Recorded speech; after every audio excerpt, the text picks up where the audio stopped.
नमामि, पडो देह माझा नमामि नमामि, पडो देह माझा नमामि नमामि. कित्येक वर्षी लढाया लढून, कित्येक बलिदाने घेऊन, त्यांची आहुती वाहून शेवटी अखेरीस स्वातंत्र्य आपल्या पदरी पडले.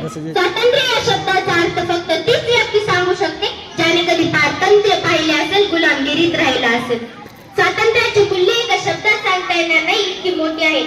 आपण सर्वजण खूपच नशीबवान आहोत की आपण स्वतंत्र भारतात जन्म घेतलाय. बाकीच्या अडचणी त्या